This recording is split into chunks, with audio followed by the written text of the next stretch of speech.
Arsenal beat Brighton in the Premier League 2-1. That was honestly a little bit scary. Towards the end, I don't know what we do. We just start to park the bus, which makes things harder on ourselves. But at the end of the day, we got the 3 points. We're top of the Premier League. Man City are breathing down our necks. But we need to go over that game because there are so many key talking points. Arsenal playing with no actual right back in. Actually, Declan Rice playing right back for Arsenal, which is pretty ridiculous. Mine Odegaard back on the score sheet. Victor Gyökeres not great again. There are a lot of talking points, but before we get into that, make sure you drop a like, make sure you subscribe.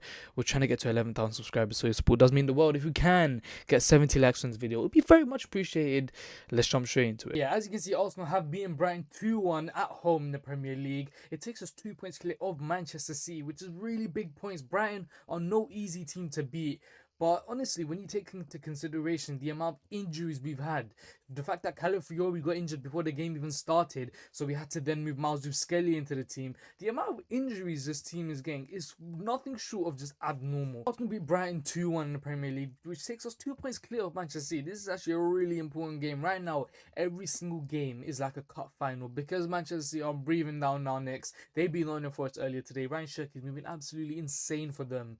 We need to lock in. We need to start winning our games no matter what the circumstances are. 3 points is a must, and we secured the 3 points today against Brighton. Honestly, I think in that first half, we were really dominant. We really dominated the ball. We were really creating chances. I think we had 15 shots in the first half, which is actually really impressive, you know. Like, the fact that we're not wiping out teams in the first half, 3-4-0, ending the games in the first half, that's the biggest issue I'm having with this Arsenal team right now. We're not killing teams off early enough. We're creating the chances. We're getting box entries. We're getting shots off. But we're not getting the goals, which is a real issue right now. And I feel like it will come back to bite us. If we're not clinical in front of goal, it will come back to bite us. The likes of Bukayo Saka, I need more in front of goal. Victor Gyökeres, I need more in front of goal. Even if, from every other player, Mount Odegaard, he stepped up today, scored from outside the box. Ozone Odegaard is back again, which is really good to see. And he honestly played a really good game today. It's always good to see Mount Odegaard play his best football because when he plays his best football, Arsenal do tend to win games. So that was really good to see. But the issue I have with Mikel Arteta right now is I just feel like he doesn't trust a certain amount of players in this team. Arteta doesn't trust every single player in this Arsenal team. The likes of Eberechi Eze, the likes of Noni Madueke, even Miles Lewis Skelly. Yeah, I just don't think Mikel Arteta trusts them. Noni Madueke hasn't seen a single minute. Eberechi Eze has not seen a single minute. The moment games are a bit narrow, when they're a bit tight, he does not trust to bring them on at all. And I feel like this could be an issue because of Mikel Arteta's lack of trust in these players. We could go on to lose games because Arteta's too worried about defending. Is that a perfect example today? Was we go 2-0 up, they score a goal, we start parking the bus, we start sitting back, we surrender all possession, and that's a real big issue. We can't kill off teams when we're just too worried about conceding, when we're too worried about just not losing or not conceding a chance. Why don't we just kill them off? Bring on Eberechi Eze, bring on Noni Madueke, kill them off. Like, he doesn't trust these players. Victor Gyökeres, brother. What on earth is going on with you? It just seems like it's just not working. It's coming to a point where we're halfway through the season. It's almost the end of the year. You've been here for quite a while now, bro. What the hell is going on? We're not seeing nothing near of what you were at Sporting. We're not seeing the clinicality you had when you were at Sporting. Just look at this meaty chance. What is this team finish? This wasn't the Victor Gyökeres we signed for £60 million. This wasn't the Victor Gyökeres that scored 90 goals in his last 2 seasons.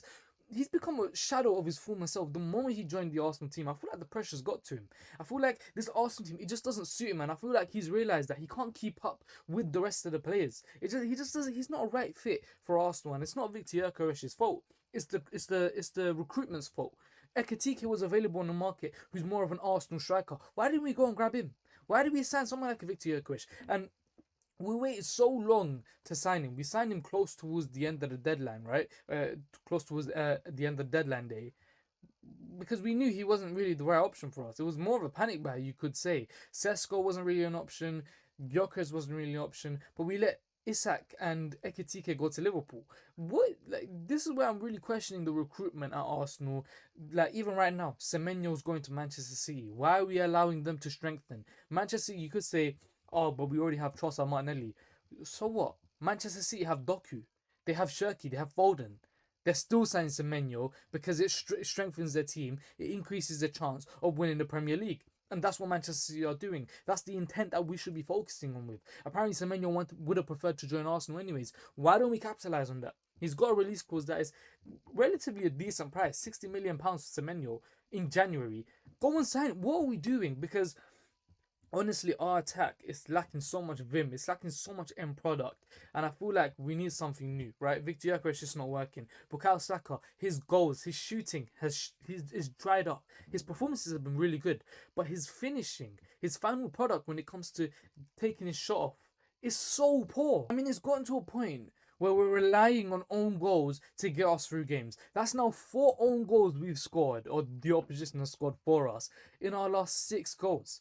This isn't sustainable. This isn't acceptable, right? If Raya doesn't score the own goal, we draw 1-1 to Brighton. If Lacroix doesn't score the own goal against Crystal Palace, who knows what would have happened then? Like, it's just not good enough. I feel like we need to really stop putting the ball in the back of the net, especially when we're seeing what our counterpart is doing in Manchester City. They're scoring goals for fun. We need to seriously lock in. And just take a look at this. Arsenal have scored 1 goal from 9.23 XG in our last 4 matches. This isn't acceptable. This is where we can drop points. We're getting 3 points, yes, but it will catch up to us. This isn't sustainable. We need to put the ball in the back of the flipping net, because this is just not good enough. I mean, that was a bit negative for me. Let's talk about the positives. Declan Rice, brother, right back. Is that you, yeah? Bro, I'm sorry. This guy is world-class in so many positions. He's world-class centre-back. He's a world-class CDM. He's a world-class number 8. He's now a world-class right back. Is that what you're trying to tell me? Like, honestly, slap him up front. He might be a world-class striker. Who knows? Who knows? Because Declan Rice today, unbelievable, man. This guy, I think he depicted it quite perfectly. Declan Rice has executed this emergency inverted right back role perfectly. He's been inverting into midfield and build-up, overlapping Saka in the attacking phase, and defending as a right back out of possession. Special footballer. A real powerhouse. And honestly, today's performance was unbelievable. The crunch tackle he did earlier on in the first half, the engine, the way I remember he started steaming down that right hand side when he was overlapping Bukayo Saka. This is a proper right back. Like, if you was to tell me Declan Rice played right back his whole career, I wouldn't be surprised. Honestly, a world class performance. I'm just running out of words for this guy, man. Like, we needed a right back. He comes in, plays right back, plays world class. Like, this is just simply one of the greatest players to ever play for Arsenal Football Club. Nothing can change my mind on that. And if we win a Premier League, it's going to be down to him. We need to speak about this guy, David Raya. Are you insane? One of the best forget that. He is the best goalkeeper in the world. Forget Donnarumma. Forget Alisson, forget whoever you want to put forward. They are not making this save. They are not playing as consistent as David Raya. Their distribution doesn't come close to David Raya's. Honestly, this guy, every single time just steps up. How many countless times he's come up with clutch saves? How many times he's had the ball in his feet and just dictates play from the back? He plays like a number 6 in goal. Genuinely a ridiculous goalkeeper. This save, oh my god, it's just not normal. It's abnormal, unbelievable save. Because if he doesn't save this, we lose the game, or we draw, right? Because this save is just as important as a goal.